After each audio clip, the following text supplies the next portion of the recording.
Welcome to Next Man Up, proactive DFS strategies based on inactive NFL players.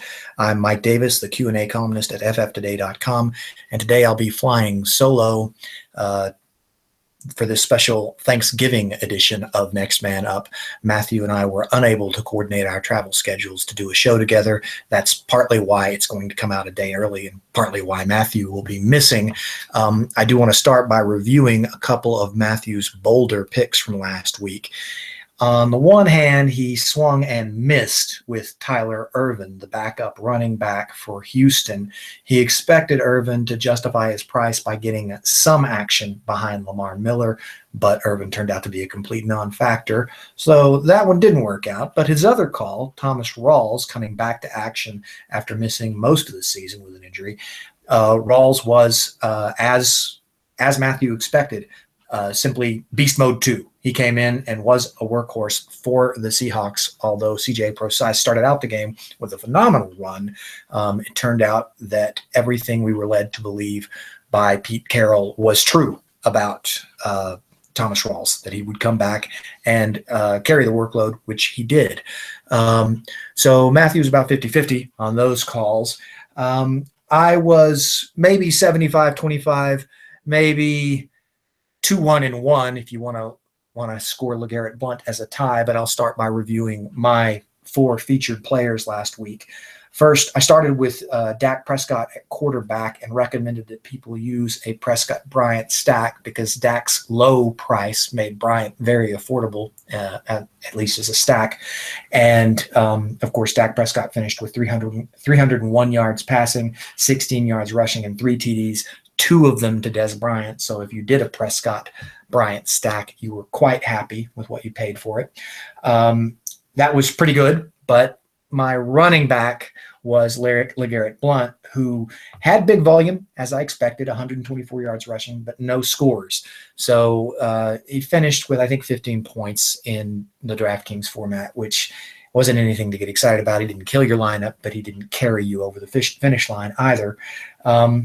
My featured receiver of the week was Jamison Crowder. It's another good call, 102 yards receiving with a TD. Certainly justified his price. I believe he was only 4,100. But I completely crapped out on my tight end pick. You might say I was upended at tight end because Martellus Bennett finished with just 14 yards. As always, I choose my featured players based on 3 self-evident criteria. 1, it's better to operate with more information than less, so we go out of our way here to let the latest injury news influence our lineups. 2, the backups who fill in for injured stars are often thrust into high-volume situations that aren't reflected into their pricing on DFS sites like DraftKings. And 3, for tournament play, plugging in no-name backups who may come out of nowhere is an easy and effective way to achieve differentiation from the crowd. So with those preliminaries out of the way, I want to plunge into this week's tickets. For my very first ticket of the week, you'll see that I've gone the unusual route of stacking Cam Newton with Kelvin Benjamin. I don't think a lot of people are as excited about the Panthers this week as they are about their opponents, the Raiders. I certainly agree. I'm a lot more excited about the Raiders. But I see how the Raiders could put a lot of pressure on the Panthers to score, and Newton was more affordable than usual this week, so I wanted to get him in. The featured player on this ticket is Thomas Rawls. I'm starting with my running back. We certainly saw last week that the Seahawks expect to put Rawls to good use, and I don't see why he won't have an effective day against the Tampa Bay Buccaneers. Also, at his price tag of $5,700, he made DeMarco Murray. He's affordable enough to allow me to go after a guy like DeMarco Murray, whom I love against Chicago. For those of you who aren't paying attention to Chicago because they're bad, well, you're right not to pay attention, but you should know that Jay Cutler is extremely unlikely to play this week. And so when you take an offense that isn't playing very well at all and you force it to rely on its 3rd string quarterback, it's unrealistic to expect that offense to do much. So I'm a big fan of the Tennessee Titan defense and the Tennessee Titan running game, as it seems like that game is a recipe for chewing up the clock. So I think that makes sense of the top half of the ticket. Marquise Goodwin's in another ticket. I'll talk about him a little later. Tyrell Williams remains a solid play out of San Diego. Houston certainly capable of putting points on the board, and pressuring San Diego into scoring, and San Diego certainly capable of answering that challenge. Doug Baldwin. Let me make a quick point. Last week, I did recommend in one ticket that listeners stack Doug Baldwin with Russell Wilson, and somewhat intriguingly, they did combine for 2 TDs, but the second one was a little unusual in that it was thrown by Baldwin and caught by Wilson. Nevertheless, the points worked out the same for you, and that stack came through okay, although it wasn't gangbusters by any means. The Ravens' choice here has to do with all the injuries at Cincinnati, and I'll talk about those injuries a little bit later because they influenced my decisions on some other tickets. Let's move on to ticket number 2 here. And the featured player on this ticket is quarterback Derek Carr. That's not because of injuries on the Raiders side of the ball. That's because of injuries in Carolina. The Carolina defense hasn't been good all season, and they will be missing linebacker Luke Kuechly this week. That means probably the run-stopping game is going to need safety help, which is going to leave the secondary of the Panthers exposed to being picked apart by Derek Carr. And I like Carr so much this week that you may have already noticed I have him in 2 tickets. In this ticket, I've stacked him with Amari Cooper. In the next ticket, I'll stack him with Michael Crabtree. He's just that good a play against a very compromised Carolina defense this week. You'll see that once again, obviously I'm confident in the Murray-Rawls tandem of running backs as I've used them again. I like Tyreek Hill more for his price than for his situation this week. Obviously, Denver's not a fun place for most teams to play. And it is entirely possible that this could turn into a running game where Denver tries to control the ball on the ground, or even it could be a running game that KC tries to control on the ground. So Tyreek's a bit of a flyer, but at his price point and in light of how productive he's been, he's come on beautifully in the absence of Jeremy Maclin. I continue to believe in him as a possibility.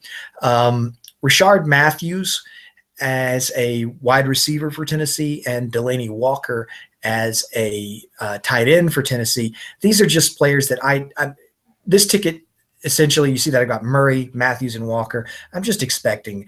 I'm not expecting, but I want to cover the contingency of a complete Chicago meltdown, which I think is a strong possibility.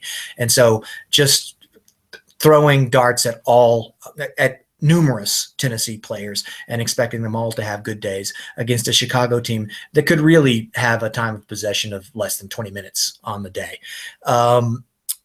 Marquise Goodwin, I said I'd talk about him a little later. I want to explain now that the reason I like him is primarily because of his incredibly low price, $3,600, but also because Sammy Watkins looks like he won't be returning to action for one more week, and because Robert Woods is hurt this week.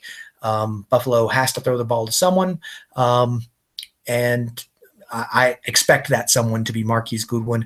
I don't expect him to have a fantastic day, but I do expect him to give you a good return on that investment of $3,600. As for the Giants, I don't need to explain why you want to pick whatever team is playing against the inept Cleveland offense. I'm sure anyone who's paying attention enough to be interested in DFS knows that story all too well. Okay, for my next ticket, you can see that this is the second Derek Carr ticket. In this one, I've stacked him with Michael Crabtree. I went a different direction with my running backs in this one. I like Todd Gurley against a New Orleans defense that struggles in all aspects of the game. And since Todd Gurley is the only offensive aspect of the Rams game, I suspect New Orleans will struggle against him. He's also affordable at $5,700 for someone who can always be a premier back, although that hasn't been the story this season. Lamar Miller. I think I've already touched on him, but again, I do see Lamar Miller having a decent game against San Diego. My featured player in this ticket is Tyler Boyd, one of 2 Tylers from Cincinnati that I featured this week. The situation in Cincinnati is that they've lost Giovanni Bernard for the season and A.J. Green for the foreseeable future, perhaps for the season. So with those guys missing from the offense, the Bengals are going to have to make up ground somewhere.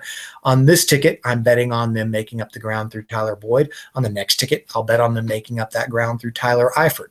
But before I get ahead of myself on that story, I want to round out the discussion of this ticket with Larry Fitzgerald and Jimmy Graham Brandon Cooks. These are reasonably solid plays. Why shouldn't the Arizona-Atlanta game be a high-scoring game in which Larry Fitzgerald performs well? Sure, it might not, but it's not hard to imagine a situation in which Fitzgerald performs well.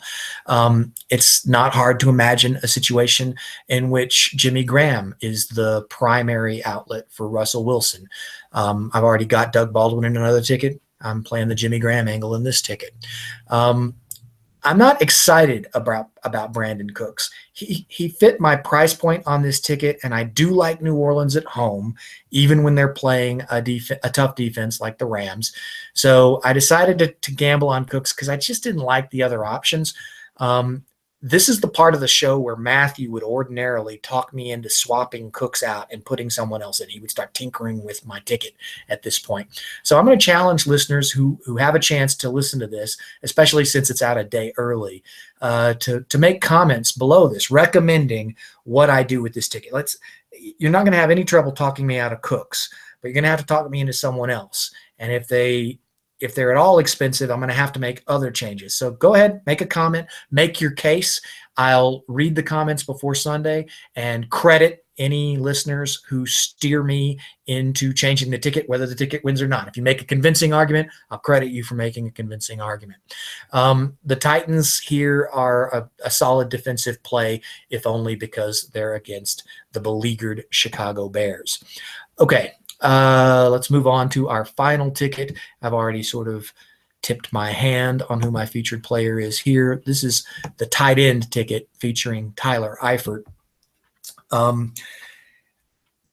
Anyone who's been paying attention to the New York running game has seen that it's almost the same story as last year. Suddenly, at the end of the season, Rashad Jennings is coming on. So I don't know that I'd get pushback from Matthew Schiff on putting Rashad Jennings into the lineup, but I know he would hate my Carson Wentz, Jordan Matthews stack. Obviously, the Eagles have struggled. Wentz is a rookie, and he's hit what looks like a classic rookie rough patch here in the mid-late season. And I understand why people would want to steer clear of him this week, but he is so affordable. He's such a cheap quarterback. And of course, Jordan Matthews is so much his go-to receiver that stack really was hard for me to resist against a Green Bay team that struggled against one quarterback after another. I've been calling it week after week, and I've been right week after week. So it was hard for me to steer clear of the Green Bay, of taking advantage of that Green Bay secondary. The reasons for Tyler Eifert I've already covered in terms of the injuries to various Bengals. Willie Snead at $5,200 is a lot more attractive Saints option to me than the pricier Brandon Cooks. But again, if you wanted to try to talk me out of a Saints player against the tough Rams defense, you might be able to persuade me to modify this ticket as well. I'm sure Matthew would try to do that if he were here for this show. But I have to save money in various places. Certainly Wentz lets me save money. J.J. Nelson, who could come up big, with the Cardinals, you're always sort of taking a guess on who's going to come through as the big playmaker other than David Johnson. But what was fun about this is by saving money elsewhere, of course, I got David Johnson into this ticket. He's so expensive this week that it seems unlikely for him to return value. But at the same time, he's such a monster that he's always capable of returning value. This let me work in the Jennings choice and the Nelson choice and the Snead choice saved me enough money along with Wentz to get David Johnson in. But as you look over the ticket, you see I'm sort of counting on a lot of particular game scripts. And this is the kind of thing that Matthew likes to talk me out of. Don't expect the games to go the way you're thinking they're going to go. And I'm not even thinking they'll go a particular way. I'm just entertaining the possibility because it allows me to get away with inserting certain players into this lineup. So I think that's a pretty clear explanation of why I got into this muddled thinking. And again, I challenge listeners to try to talk me out of it with comments below. I'm sorry for the quality of the audio and the video on this. I'm traveling. I wasn't able to bring my equipment. And I'm sorry for Matthew's absence, but we will be back to our usual hijinks next Saturday. And I hope that some of these ticket reviews will be helpful to listeners who enjoy what Matthew and I have been doing this season. Thanks very much, guys. So for Next Man Up, this is Mike Davis signing off.